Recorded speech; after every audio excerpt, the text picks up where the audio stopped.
زور زور سے پڑھا کرے، زور زور سے پڑھا کرے۔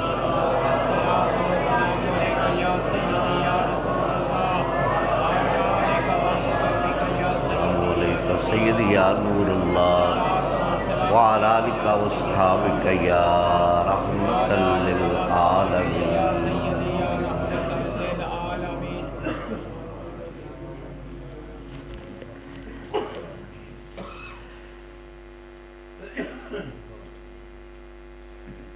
جب یہ سلام پھرتا ہے تو کچھ چھوٹے بچے جن کو نہیں سمجھ ہوتی وہ نکلنا شروع ہو جاتے ہیں، ایک نکلتا ہے، پھر دوسرا نکلتا ہے، پھر تیسرا نکلتا ہے۔ وہ سمجھتے ہیں شاید یہاں سے اٹھ کے جانے میں شاید بہت بڑا کو ثواب ملتا ہے۔ برابر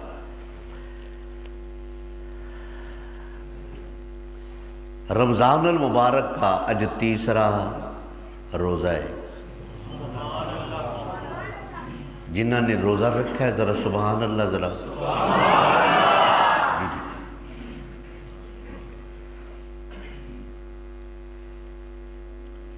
حضرت عبداللہ ابن مسعود رضی اللہ تعالیٰ عنہ اس حدیث کے راوی ہیں، فرماتے ہیں کہ سرکار علیہ الصلوۃ والسلام نے فرمایا جو رمضان المبارک کے اختتام پر یعنی 27ویں کو، 28ویں کو، 29 کو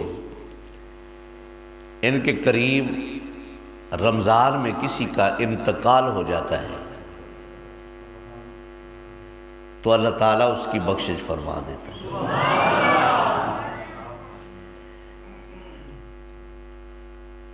نمبر 2، سرکار علیہ الصلوۃ والسلام نے فرمایا کہ عرفہ کے دن یعنی 9 ذو الحجہ کو، 10 ذو الحجہ کو وہ حج ہوتا ہے تو 9 ذو الحجہ کو جو 9 ذو الحجہ کے دن عرفہ کے دن فوت ہو جائے رب کعبہ اس کی بھی بخشش فرما دیتا ہے۔ نمبر 3، سرکار علیہ الصلوۃ والسلام نے فرمایا جو صدقہ کرتے کرتے کرتے کرتے کرتے جس کا انتقال ہو جائے، ہوتا ہے نا کسی آدمی کی عادت ہوتی ہے، اللہ تعالیٰ ہر آدمی کو عادت ڈالے کہ صدقہ دیتے دیتے اس کا انتقال ہو گیا، میرے مصطفیٰ نے فرمایا وہ بھی جنت میں جائے گا۔ اسی کے ساتھ ایک اور حدیث مبارکہ ایڈ کر دیتا ہوں۔ حضرت عائشہ صدیقہ رضی اللہ تعالی عنہا اس حدیث کی راوی ہیں، فرماتی ہے کہ سرکار علیہ الصلوۃ والسلام نے فرمایا جو روزے کی حالت میں فوت ہو جائے، روزے کی حالت میں فوت ہو جائے، سرکار علیہ الصلوۃ والسلام نے فرمایا کہ قیامت تک رب کعبہ اس کو روزوں کا ثواب دیتا ہی رہے گا۔ اسی طرح جو عمرے کو گیا یا حج کو گیا، رستے میں انتقال ہو گیا، موت کا کو پتہ ہے، رستے میں اس کا انتقال ہو گیا، سرکار نے فرمایا قیامت تک اگر عمرے کے لیے جا رہا ہے تو عمرے کا قیامت تک اس کو ثواب ملتا رہے گا، اگر حج کو جا رہا ہے تو حج کا ثواب قیامت تک رب کعبہ اس کے نام اعمال میں درج فرماتا رہے گا۔ اب ہم آتے ہیں اپنی اس حدیث کی طرف، اپنے درس کی طرف۔ 3 رمضان المبارک کو حضرت فاطمہ الزہرا رضی اللہ تعالی عنہا کا انتقال شریف ہے، تو کل کے درس میں کل کا جو جمعہ ہے وہ نہیں اس پہ آ سکا، تو میں چاہتا ہوں چلو برکت کے لیے کچھ آپ برکت حاصل کریں گے، کچھ مجھے مل جائے گی، تو برکت کے لیے ہم بھی اپنا نام درج کروا لیں۔ تو صرف ایک بات عرض کرتا ہوں، حضرت فاطمہ الزہرا رضی اللہ تعالی عنہا کی شادی کی، حضرت انس رضی اللہ تعالیٰ عنہ اس حدیث کے راوی ہیں، آپ فرماتے ہیں کہ میں مسجد میں بیٹھا ہوں، سرکار بھی بیٹھے، سرکار علیہ الصلوۃ والسلام نے فرمایا انس یا رسول اللہ حکم، فرمایا جاؤ ابو بکر صدیق کو بھی بلا کر لاؤ، حضرت عمر فاروق کو بھی بلا کر لاؤ۔ جب ان کے نام آتے ہیں تو آپ کی زبان ہلنی چاہیے۔ جی، حضرت علی المرتضیٰ کو بلا کر لاؤ، دیگر صحابہ کو بلا کر لاؤ۔ جب پیغام ملا مسجد بھر گئی۔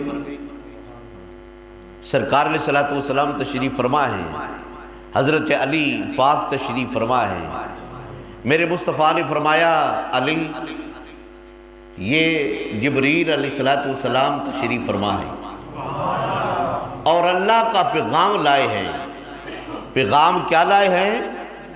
اللہ تعالیٰ فرما رہا ہے اے حبیب میں نے علی کا، علی ابن طالب کا اور حضرت فاطمہ کا نکاح عرش اعلیٰ پہ کر دیا ہے،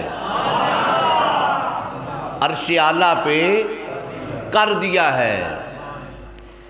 اور اس نکاح کی تقریب میں یا نکاح کی محفل میں اللہ رب العزت نے 40,000 فرشتے جو چوٹی کے تھے نا ان کو انوائٹ کیا، ان کو بلایا اور ان کو بلا کر ان کو گواہ بنایا۔ جیسے ہم گواہ بناتے ہیں نا شادی کے، ایسے رب کعبہ نے 40,000 فرشتوں کو گواہ بنایا اور پھر خطبہ خود ارشاد فرمایا، خود نکاح فرمایا اور کئی ہزار حوروں کو وہاں بلایا۔ اور وہاں ایک شجر ہے جس کو کہتے ہیں شجر طوبہ، اس کو آرڈر فرمایا کہ یہ جتنے مجلس میں بیٹھے ہیں نا نوری فرشتے، ان پر یاقوت اور مرجان کی بارش کرو۔ وہ مرجان اور یاقوت کی بارش کرتا رہا وہ شجر ہائے طوبہ۔ سرکار علیہ السلام کی بارگاہ میں جبریل عرض کر رہے ہیں یا رسول اللہ وہ جو شجر ہائے طوبہ یاقوت اور مرجان کی بارش برساتا رہا، وہ فرشتے جمع کرتے رہے، حوریں جمع کرتی رہی، وہی جو مرجان اور یاقوت ایک دوسرے کو تحفے میں دیتے رہیں گے، قیامت تک دیتے رہیں گے، قیامت تک دیتے رہیں گے۔ اور پیغام یہ لایا ہو، اللہ رب العزت فرما رہا ہے حبیب میں نے نکاح علی ابن طالب کا اور فاطمہ کا کر دیا ہے عرش پر، فرش پر آپ بھی فرما دیں۔ اور پھر میرے مصطفیٰ نے حضرت علی کا نکاح حضرت فاطمہ سے کر دیا، اور 3 مرتبہ سرکار علیہ السلام نے فرمایا علی 400 مسکال کے عوض فاطمہ تجھے قبول ہے؟ یا رسول اللہ قبول ہے۔ فرمایا قبول ہے۔ عرض کی یا رسول اللہ قبول ہے۔ فرمایا فاطمہ قبول ہے۔ عرض کی یا رسول اللہ قبول ہے۔ اللہ اکبر، اللہ اکبر۔ اب تو یہاں لوگوں کو جھگڑا چل رہا ہے نا، تو وہاں رب کعبہ کو کیا ضرورت پڑی کہ علی ابن طالب، علی ابن طالب، علی ابن طالب جس کا ذکر عرش اعلیٰ پہ ہو رہا ہے، تجھے کوئی جھگڑا کرنے کی ضرورت ہے یہاں؟ اللہ اکبر۔ اللہ رب العزت آپ کو بھی ہمیں بھی سرکار کے اس گھرانے سے نسبت اپنی قائم رکھنے کی توفیق و رفیق عطا فرمائے۔ الصلاۃ والسلام علیکم سیدی یا رسول اللہ۔